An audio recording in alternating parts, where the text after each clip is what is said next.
আমরা আমাদের জীবনে অনেক দোয়া করি, আমাদের দোয়া তো কবুল হয় না। অনেকের এই অভিযোগ। কথা বাস্তব না বাস্তব? অভিযোগের শেষ নাই এটা, যে দোয়া করছি, অনেক চাইছি, কাজ হয় না, কোনো কাজ হয় না।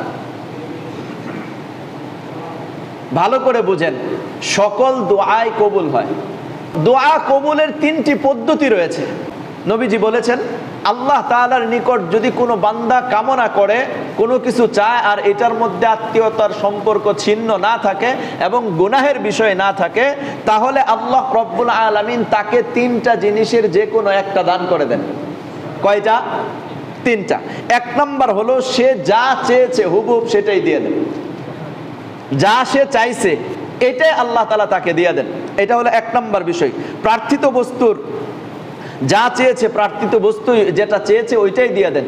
2 নম্বর হলো, যেই বস্তুটা আপনি চেয়েছেন ওই বস্তু না দিয়ে আল্লাহ তাআলা ওই বস্তুর সমপরিমাণ বা এর চাইতে বেশি পরিমাণ বিপদ ওই ব্যক্তির থেকে দূর করে দেন। ভালো করে বুঝেন, দোয়া কবুলের কয়টা পদ্ধতি? 3টা পদ্ধতি। 1 নম্বর পদ্ধতিতে হলো, আপনি যা চাইছেন আল্লাহ তাআলা সেটাই আপনাকে দিয়ে দিয়েছেন। এটা হলো কবুলের 1 পদ্ধতি।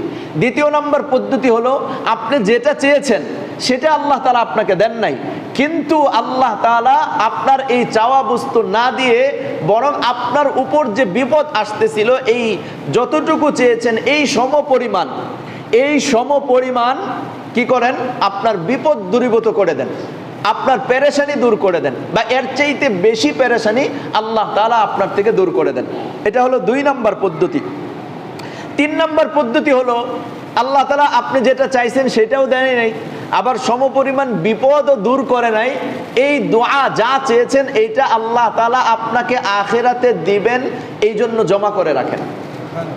এ কারণে এক হাদিসে এসেছে, বান্দা যখন আখিরাতের ময়দানে উঠবে দেখবে অনেক নেক আমল তার আমলনামায় রয়েছে। বান্দা আশ্চর্য হবে যে এত নেক আমল তো আমি করি নাই, এত নেক আমল কিভাবে হইল? তো আল্লাহ রব্বুল আলামিনের পক্ষ থেকে জানানো হবে, তুমি যে দুনিয়াতে দোয়াগুলি করেছিলে, যেই সমস্ত দোয়া দুনিয়াতে কবুল করি নাই ওইগুলো রেখে দিয়ে তোমার আমলনামায় আজকে জমা করে দেওয়া হয়েছে। এরপরে বান্দা আফসোস করে এই কথা বলবে, হায় দুনিয়াতে যদি আমার একটা দোয়াও কবুল না হইতো। বান্দা ওই আখিরাতের ময়দানে আফসোস করবে যে দুনিয়াতে যদি আমার একটা দোয়াও কবুল না হইতো, আজকে যদি সবগুলোই আখিরাতের ময়দানে পেয়ে যেতাম তাহলে সবচেয়ে বেশি লাভবান হইতাম। সুতরাং 2টা কথা বললাম, যে আমরা দোয়া করি, দোয়া থেকে বিরত হয়ে যাই, পাই না, এই কারণে আমরা মন ভেঙে ফেলে, এরকম করা যাবে না। কেন? 1 নম্বর বিষয় হলো, দোয়া একটি স্বতন্ত্র ইবাদত। এই স্বতন্ত্র ইবাদত নিয়মিতভাবে আমাকে করে যেতে হবে। যেমন নাকি নামাজ আমি নিয়মিতভাবে আদায় করে যাচ্ছি। কবুল করা না করা, কবুল হওয়া না হওয়া, এটা আল্লাহ তাআলার দায়িত্ব, আল্লাহ তাআলার বিষয়। 2 নম্বর, দোয়া কবুলের 3টা পদ্ধতি। আল্লাহ তাআলা হয়তো যেটা চেয়েছেন সেটা দিয়ে দিবেন, না হয় যা চেয়েছেন এর সমপরিমাণ বিপদ দূর করে দিবেন, না হয় এটা আল্লাহ তাআলা আখিরাতে এর প্রতিদান দেওয়ার জন্য আমলনামায় জমা করে রাখেন। আল্লাহ রব্বুল আলামিন আমাদেরকে এই বিষয়গুলো বুঝে দোয়া থেকে বিমুখ না হয়ে বরং বেশি থেকে বেশি দোয়াকারী বান্দাদের অন্তর্ভুক্ত আমাকে আর আপনাকে করে দেন, সকলেই বলি আমিন।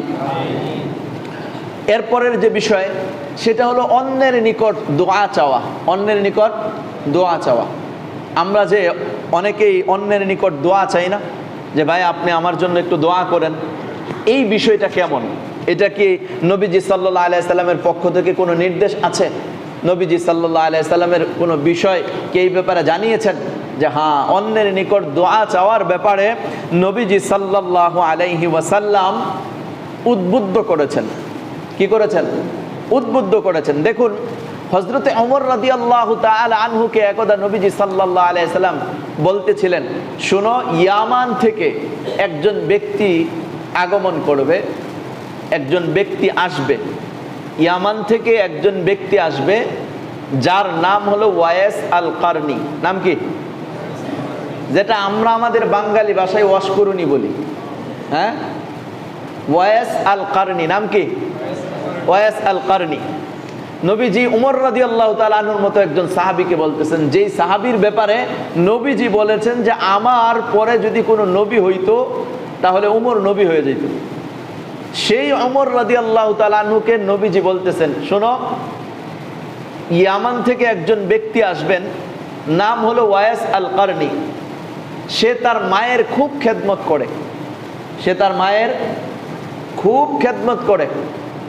সে যদি আল্লাহ তাআলার নিকট কোনো বিষয় চায় তো আল্লাহ তাআলা তার চাওয়া বিষয়টা পূর্ণ করে দেন। আল্লাহ তাআলা তার চাওয়ার বিষয়টা পূর্ণ করে দেন। সুতরাং সে যখন এখানে আসবে তো ওমর, তোমার গুনাহ খাতার যদি কোনো বিষয় মাফ চাওয়ার বিষয় থাকে তাহলে তার কাছে তুমি তোমার জন্য দোয়া করার জন্য চেয়ে নিও। তার মানে বোঝা যায় যে ওমর রাদিয়াল্লাহু তাআলা আনহুকেও নির্দেশ দেওয়া হয়েছে যে অন্যের নিকট দোয়া চাওয়া।